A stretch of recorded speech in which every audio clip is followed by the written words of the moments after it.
Different show. It's a big day in politics, and we're just 4 weeks from Election Day and only 8 days from the final presidential debate. Hosted by our own Chris Wallace, the stakes in the race for the White House could not be higher. Donald Trump was on offense at Sunday night's face-off in St. Louis, and he continues to come out swinging against Hillary with this tough new ad. Watch. Our next president faces daunting challenges in a dangerous world. Iran promoting terrorism, North Korea threatening, ISIS on the rise, Libya and North Africa in chaos. Hillary Clinton failed every single time as Secretary of State. Now she wants to be president. Hillary Clinton doesn't have the fortitude, strength, or stamina to lead in our world. She failed as Secretary of State. Don't let her fail us again. Okay, a lot of people talking about that ad today, Eric. Do you think it hits the points he needs to at this stage of the game? Yeah, you know, I think it's effective. Boy, how do I say this? I think Sunday he decided he's going to take the gloves off and really go for this, and he's got to turn the momentum around because he wants to probably take the attention away from the video, the hot mic video that came out on Friday. But if you notice today, and I'm not sure if it's because of what went back and forth with Paul Ryan over the last couple of days, He's been tweeting aggressively. He says the shackles are off. I can finally do what I want to do. And he's been more aggressive today, last night and today. So maybe he's pushing back on some of the advisors and saying, I'm going to go a little bit hardcore core the next 28 days or so and see if this works for me. It just feels something changed yesterday and today. Mm-hmm. Like he's just like a nothing to lose attitude, like let's go all out. After an election. Dana, so maybe he's winning hearts and minds of Trump supporters, but is he winning hearts and minds with an ad like that with women, independents, undecideds? Well, the video does exist. I mean, that did happen when she stumbled at the World Trade Center event on 9/11. The campaign did not reveal that she had pneumonia. She had to later come out and do that. I think they probably knew that was going to be used against her, except for that in the first debate, Donald Trump really kind of let the health thing go because she did fine. The stamina was there. But that you notice the language in there is basically that she's not only is she corrupt and incompetent, but she's also unhealthy and she doesn't have the stamina, which I think is also probably doesn't play well with women. I would imagine they're about the same age. They've been on the campaign trail. I think that some people get pneumonia. That's what happens. The ad, it reinforces what some of his supporters want to see. And you keep winning those people over and over again. That's great, and they'll turn out for you. But does it expand the map? Probably not. All right, so it's all about the electoral college, right, Julie, and making sure to see, and you saw now 2 states that they say are now leaning Democratic that before were more toss-up. So what do you think about these developments and an ad like this targeted to try and expand his base? You know, I thought the first half of that ad was great and it was effective. The second half of that ad with this not-so-subliminal messaging about the fact that she's on death's door, that I think Dana's right about, that it's not something that's going to resonate well with women. Again, if she were somebody who'd been off the campaign trail since that incident where she stumbled at the World Trade Center, had she not put in 2 difficult debates where she seemed like she had energy and stamina to deflect from that issue, then I would say that's fair to say, but it doesn't ring true. And what it does is it takes away from the message, the core message of what that ad should be, which is that the world is a mess. Rightly or wrongly, Hillary Clinton was responsible for what's going on right now. And that's something that he should have run on. I would have advised him and his advisors to have left the second part alone and focused primarily on the substantive part of the ad. So you would have edited and said, stop right there, don't talk past the sale. Totally, yeah, exactly right. Yes. One of my favorites. All right. Tom Shalhoub, welcome. It's been a while. It has. Things good? Things are great. You have a beard. What do you think? I still like it. Listen, the talk online, people like it.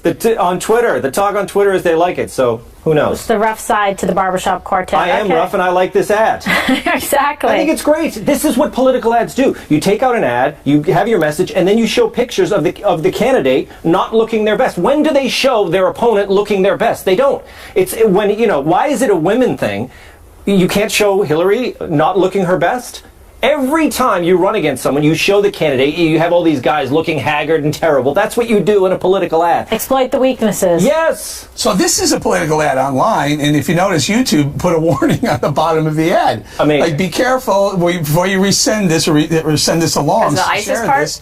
I'm not sure. They don't exactly say why. Probably the ISIS part. But boy, I got to tell you, I'm just a little taken aback that they would Warren on a bottom of a Not just Warren, it's not available in search. You have to click on it. It doesn't come what up. does that tell you? It also warns you about sharing that ad for some reason. They don't specify why. That seems sort of bizarre. We're going to investigate that and probably not get back to you. All right. As we mentioned, we're just being honest. 8 days away from the third and final presidential debate at the University of Nevada at Las Vegas, where Fox News Sunday anchor Chris Wallace will be moderating. Now, Trump had some tough lines for Hillary Sunday night in St. Louis. Listen.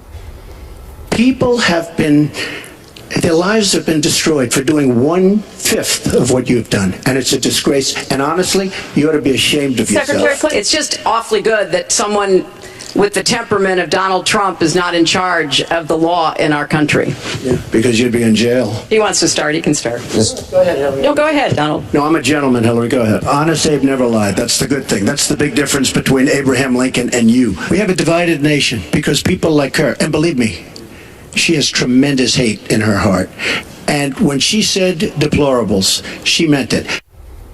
All right, so what should each of the candidates do a week from tomorrow to sway undecided voters in the home stretch? This is the big question. It is the final debate, but yet the first fair and balanced debate. Dana? I'm excited because Chris Wallace, you know what, he's got that thing where he has a presence about him. I remember the first few times I had a chance to go on Fox News Sunday. He makes you nervous, it's like a teacher. It's terrifying. You actually want to do a really good job. Like you are on notice that you have to have your you-know-what together.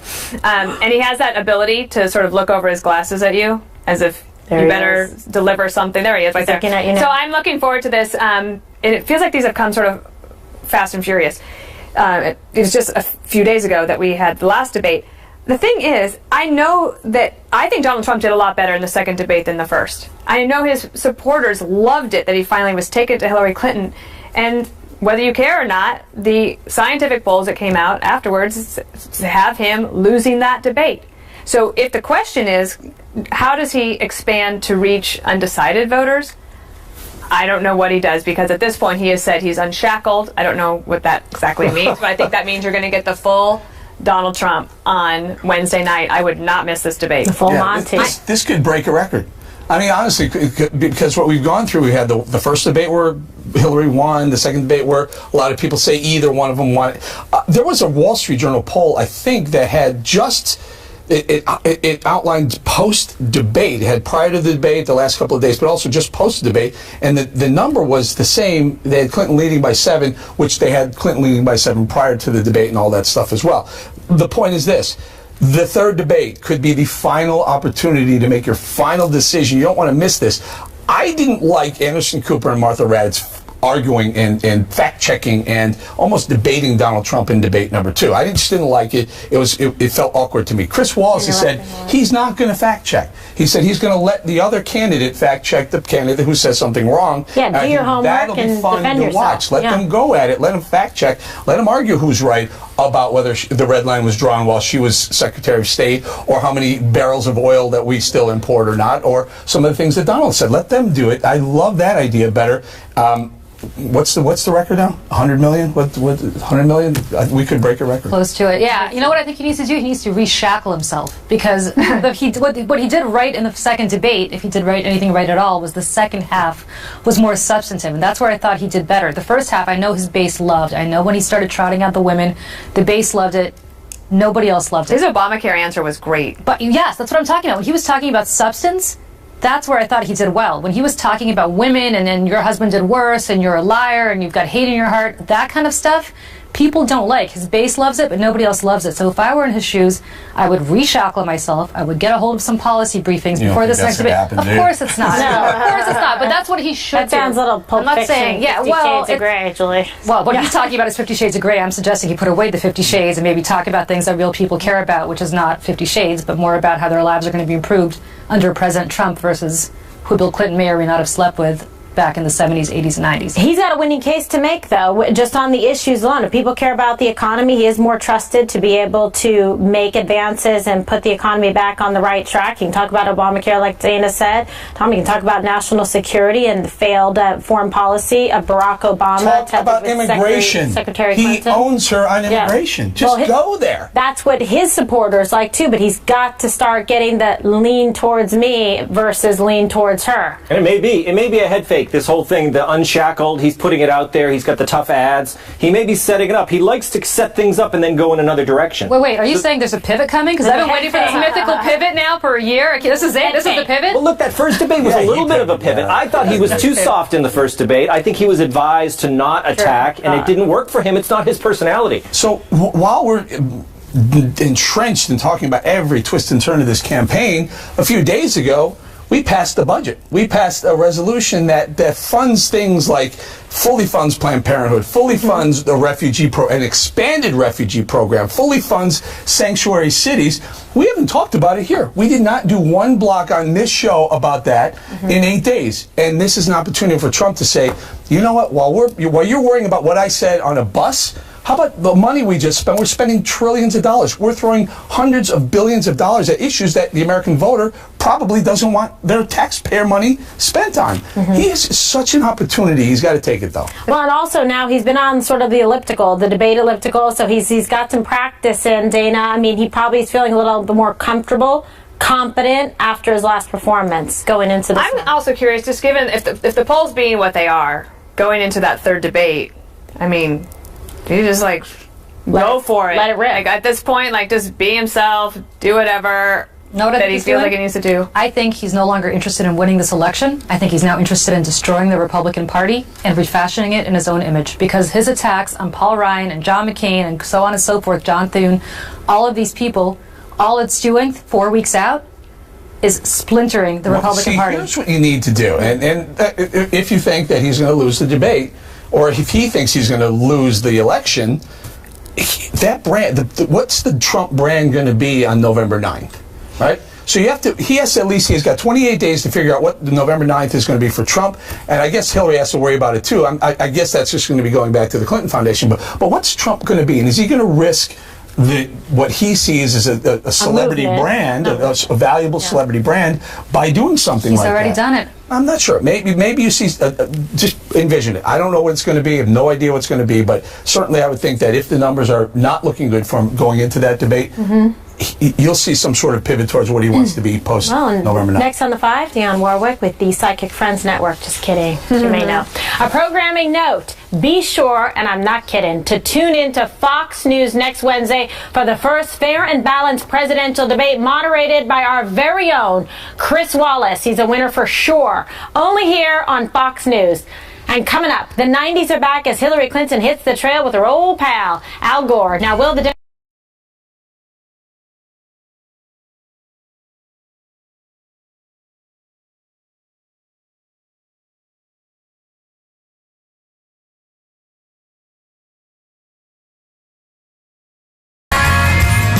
In an effort to court millennial voters, Hillary Clinton is taking it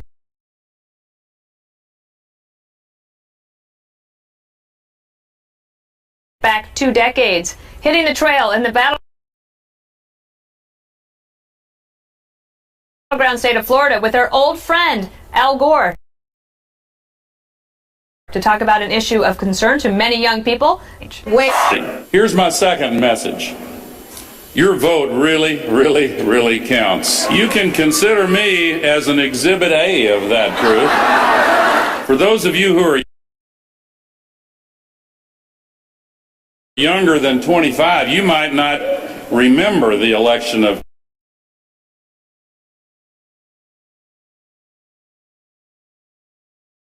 2000 and what happened here in Florida and across the country. People of third party this election, if there was sort of a more credible third party candidate, Kimberly, maybe they would be able to do that. Usually they start to realize that their vote would be thrown away if they go third party, and they start to make choices, which I guess is why she thought Al Gore in Florida made a lot of sense. Oh, the ghost from climate past coming. So he's coming into Florida to be like, remember me, hanging Chad, your vote counts.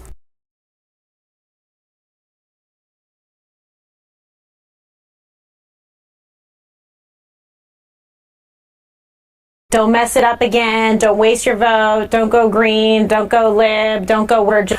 Push this state over the edge so we don't have one of these problems. It's clever. Bring him in. He loves to talk about climate. John Podesta, big, but he just kind of brings back all like the cobwebs, the memory of Al Gore, what happened to him on the heels of the Lewinsky scandal. The people feel, did that hurt him and cost him the election? There's been bad blood between Al and Hillary, but you know what? At least they're unifying to go forward to try to get it done in Florida. Julie, is climate big? It makes no sense to me. I mean, I remember was Leonardo DiCaprio not available? Yeah, that's a great point. I remember, frankly, because I'm old, where I was when 2000 was going on. I actually have a hanging Chad thing in my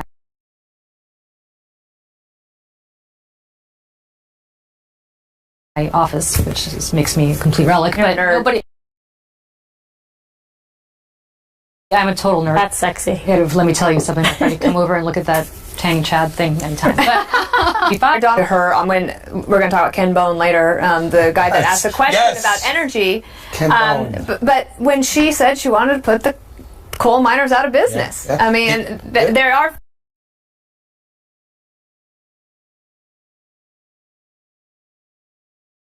fundamental changes. If you're a young person in Florida or if you're in the coal country, you have very different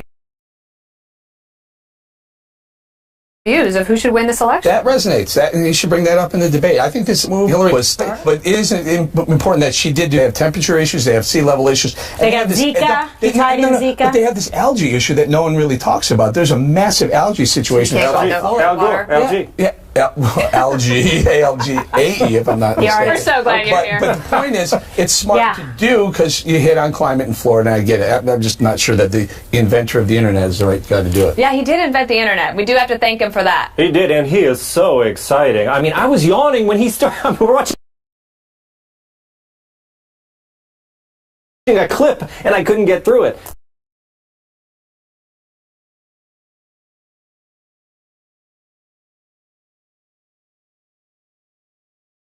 But I think young people do know who he is because they were forced to watch his movie in school. That's true. All kids had to watch that movie, so they all know who Al is. Do you want that movie? Crazy. Sort of narrow in these millennials. I know that they think that they would like a third party, but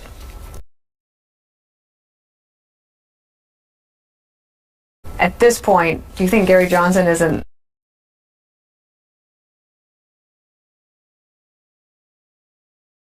Yeah, no, that's not. This is not the election for Bernie. Who?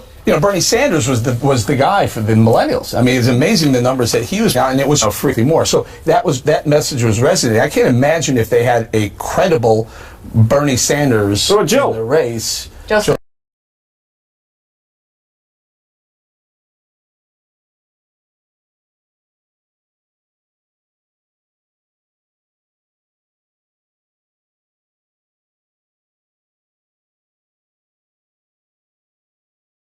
bejesus out of third-party voters. Donald Trump, I think, to some extent scares the bejesus out of third-party voters, and to the extent where, you're right, Dana, I think they're going to take a look at their options and say, wait, if I potentially vote for third party, I might give this election to Donald Trump. That's a big difference from giving it to somebody like George Bush, who I don't think terrified young people the way Donald Trump terrified them. We spent a lot of time talking about millennials, Kimberly, but you know who we haven't talked about, and I think this is so interesting in terms of how many the four different generations are all voting in this election.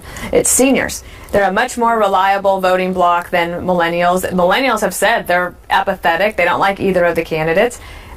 Should we maybe have more attention on seniors? Yeah, why not? I mean, 100%. But look at the villages. I think they're like pretty much all in for Trump. But yeah, why not? Seniors will go out. They're totally into voting, into the election process, perhaps more even party invested than, say, millennials. We're looking for something new and fresh, and we're so attracted to the candidacy of Bernie Sanders. They're not going to lay awake at night like sweating and crying over the Democratic Party and the DNC and Hillary. They don't have that kind of investment. But I think seniors, you can make a persuasive case, and especially as it relates to like Obamacare and Medicare, and say, this is somebody who's going to make changes, that realizes you've been left behind and failed, and we're going to make sure that we earn your vote. You matter to us, you're great Americans, and we're going to take care of you. So if you are a senior or a millennial in Florida, like if your grandma lives there, make sure you get her to the polls, and she'll take you to the polls, and everybody will vote, and it will be great. That was my PSA. Yeah, PSA. All right, directly ahead, the media has focused all its attention on Donald Trump these past few days, but what about Hillary Clinton? Newly released emails expose what she and her team really think about issues like ISIS and Benghazi. We have that next.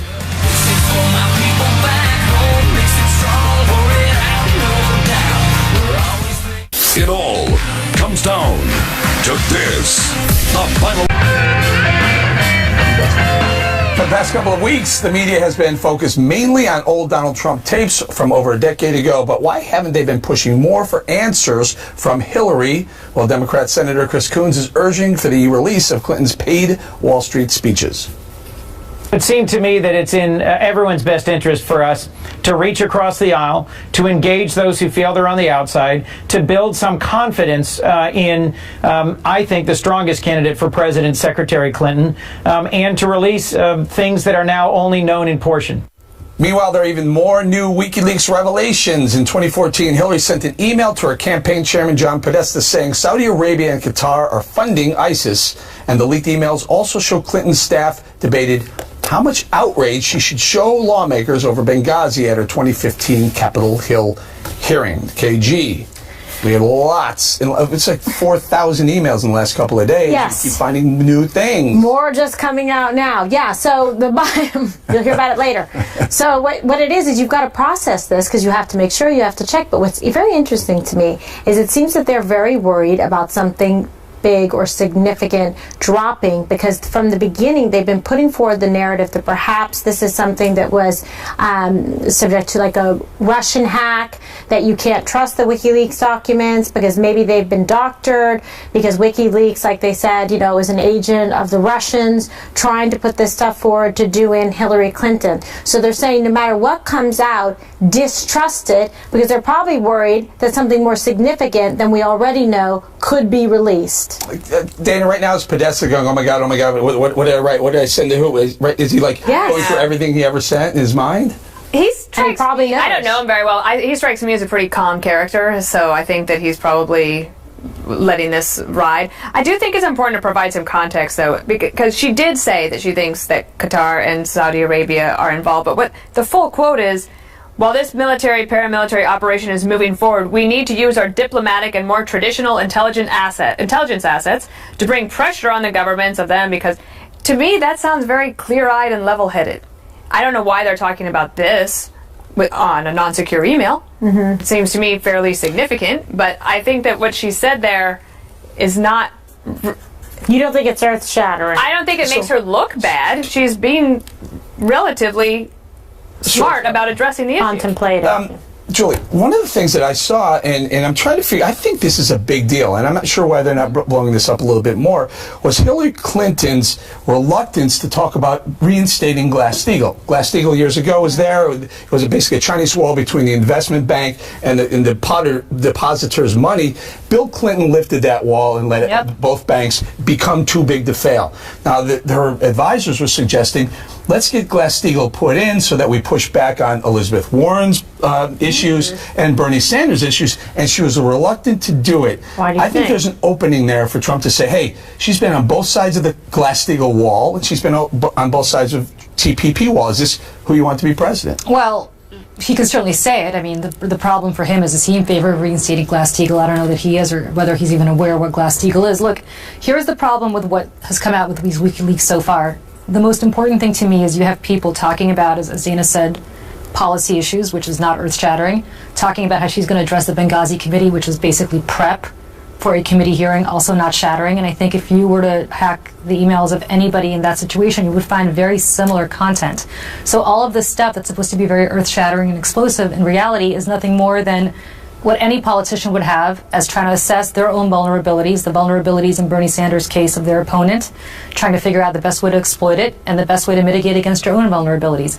Based on that, I don't see anything earth-shattering. It's what you do in a campaign. I've worked on enough campaigns where there's a million candidates who have the same kind of issues and the same kind of prep that they do. Are we getting more? It's earth-shattering because it's not earth-shattering. It's banal in how little regard these people have for the American people. I mean, it gives me the willies when I read these things. They never talk about policy. They talk about themselves. The thing about how much outrage should I show. I mean, it's ridiculous. It's all theater. And of course, Podesta is not shaking in his boots about his emails because he shrugs everything off. And the media helps him shrug it off because they shrug too. They can do whatever they want. It's ridiculous. But it's a campaign. I mean, Tom, you're assuming these people are sitting here trying to determine policy. They're trying to determine how they're going to inoculate their candidate against political attacks. And you may like it or dislike it. It happens on every dislike it. Oh, you could dislike it, but I guarantee you there's Republican campaigns and Democratic campaigns that are responsible that do the same thing. That's called being prepared in a campaign. Policy, process, preparation, spin. Yeah, I think that what's interesting was that the soundbite that you showed from Senator Coons, I think that actually, he's kind of auditioning to be the future Bernie Sanders of the party. And I think that while the Republicans are going through their own civil war right now, the Democrats' civil war is coming. And you can see all the seeds are being planted right now because nothing that the Democrats do in the future will ever be pure enough for the left. So they've been pushed that far. Elizabeth Warren. She's the new Bernie Sanders? She might just be the new Bernie Sanders with enough likability. I think for sure. Certainly smart enough to do it. She was Bernie Sanders before Bernie Sanders was Bernie Sanders, though. Yeah. She was like the first one to do this. Well, because she was laying back. She wasn't going to get burned. Bernie got burned. All right, we'll leave it right there. Up next, he's taking the country by storm. Debate audience member and internet sensation Ken Bone opens up about becoming an unofficial star of Sunday's Face Off when we return.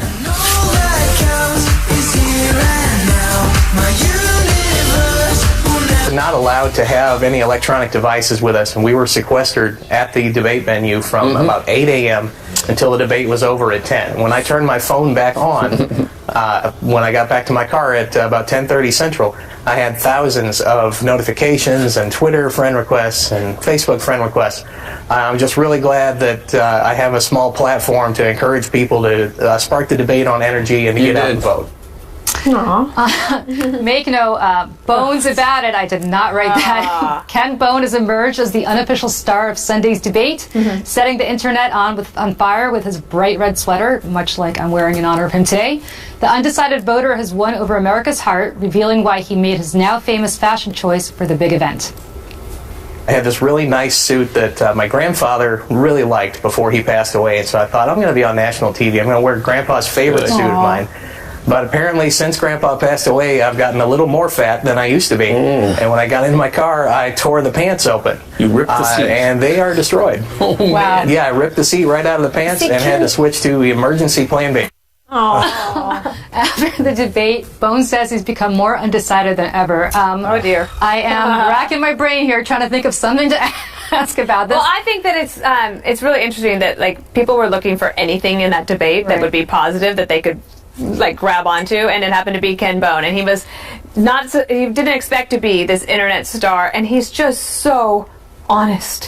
When he talks about ripping the seat out of his pants and throws another one, he's got his grandparents. I mean, if you were looking for real Americans, you found him in Ken Bone. Tom Shalhoub to get his sweater, which was a very good value. I like a guy in a zipper sweater. I always loved that look. But I detect a little snobbery with the whole Ken Bone thing. It's first of all, the reason Twitter was looking for something was because Trump won the debate, and everybody on Twitter couldn't believe it, and they were like, "What do we talk about? Let's talk about this guy in the red sweater." That's number one. Number two, it's a lot of snobbery. Oh, look at the average American. I love him so much. There's something about it. It's a little bit of bullying. Right? But I know. Look at you. I know, it's terrible. Look, you got a really cool, slick guy, and then you got average American Ken Bone. It's just cruel. Wow. That's into you. Look, I think, what got into me, I'm the average American. What I'm saying is America is not loving Ken Bone. They're making fun of him, and I don't like it. All right, I disagree profoundly. Eric, is he the one we've been waiting for? Is that basically what Dana's saying? It's amazing. There's this internet sensation now. He started with with something like 7 followers. Now he's up to 100,000 as of airtime. Here's my issue. He had the most substantive question of the whole debate. Yes. No question. Hands down, he asked about an energy question. And the thing is, he should be a single issue voter. Energy. His family's involved in the coal industry, and he's sitting in front of Secretary Clinton, who said we will put coal miners out of business, and he still remains undecided after that. That comment alone should be Ken Bone's wake-up call to say, I can't vote. I may not like Trump, but I cannot vote for her. That's why he wants to stay undecided. That's why Come those on, Ken. commercials drive me crazy. Get tough, Bone. You know the commercials that say Bone up. You know the commercials for, and they go through all the things about how important it is to have diverse energy and to have more energy. And at the end, they say, "I'm an energy voter." But it's like, so what are you for? Who are you for? And they've never said in any of the years that they've run that. Ken Bone has just answered your question. I know. He's Sorry. all of the above. He, to me, looks like the new Mr. Rogers. I love with that. his sweaters, his cute sweaters, and his sensible shoe. No, you are not. You are Mr. Timeout. Yes, he is Mr. Robinson now. With your sensible zip-up I'm a tough sweater love Mr. Rogers. and your little beard thing or whatever that is. You don't think they're making fun of Ken Bone? I do.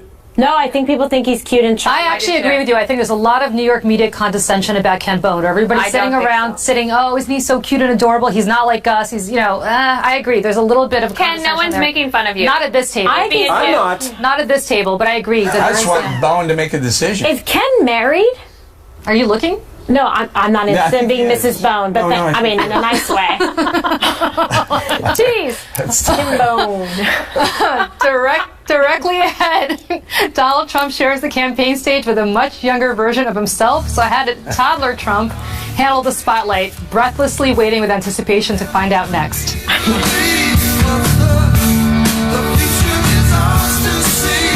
Mini-Me steals the show at his rally in Pennsylvania. Watch. So cute.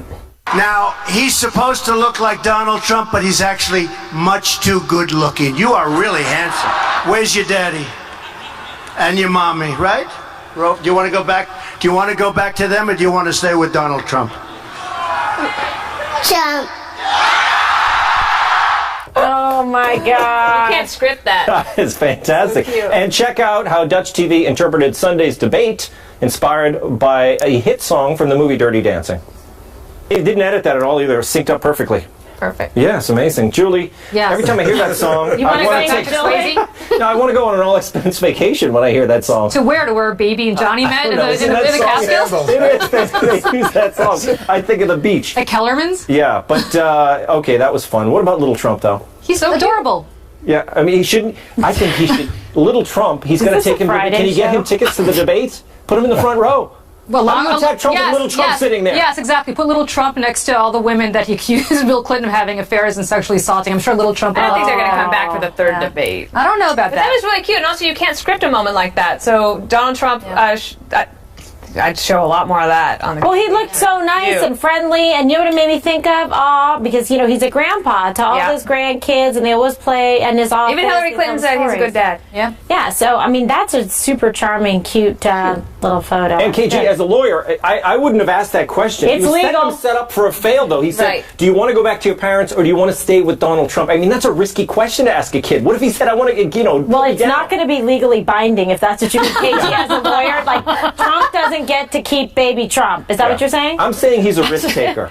He's a risk taker. Well, he's not risk averse, is he? No, he's not. Right?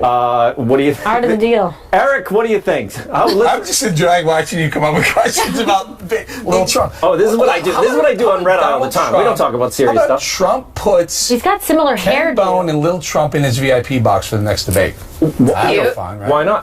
First of Ken all, Bone could maybe sit In the middle. like Yeah, up with. I'm but in each suspicious. camp. I think Ken Bone is going to the other side. I think he might. What's the other side? Hillary's going to get him. They're going to. Ken Bone did say that he was leaning towards Trump, and now he may be a little more. You know what? After the debate, It's all a but setup. I thought he won the debate.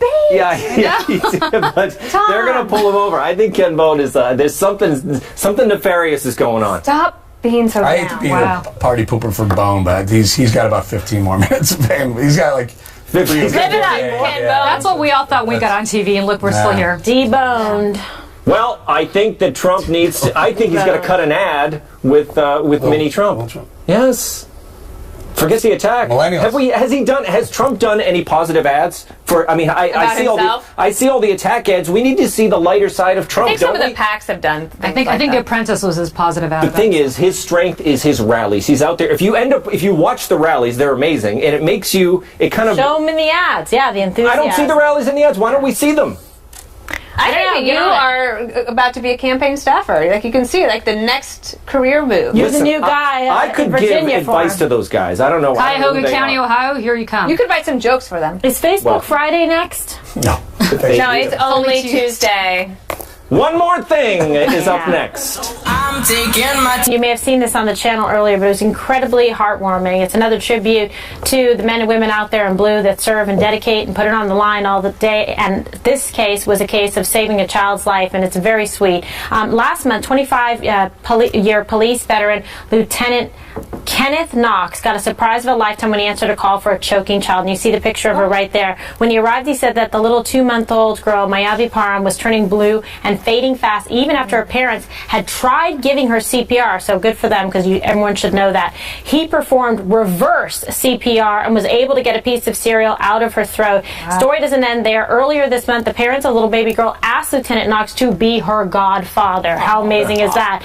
In a Facebook post to little Mayavi, Lieutenant Knox wrote this: "It is my honor, my privilege and pleasure, my precious angel. I swear I will forever be your guardian and love you with all my heart." Wow. God bless them both. How sweet is that? Great story. Oh, KG, this is like the 7th time in a row I've cried at your OMTs. Oh. But I'll go next and try to make you laugh, because I think you're going to like this. I was thinking of you when I thought of this. Blake Shelton was with Jimmy Fallon, and last night they had another episode of where they try to make each other do something they've never done. Several months ago, Blake had to eat sushi, which he hated. And last night, Blake made Jimmy Fallon milk a cow. Take a look. This is Oreo. Okay, cool. Meet Oreo. Hi, Oreo. Did I ever dress? Because I thought... You dressed very disrespectful. You look like Howdy Doody right now. It's a old farming tradition that you do a shot of your first milk.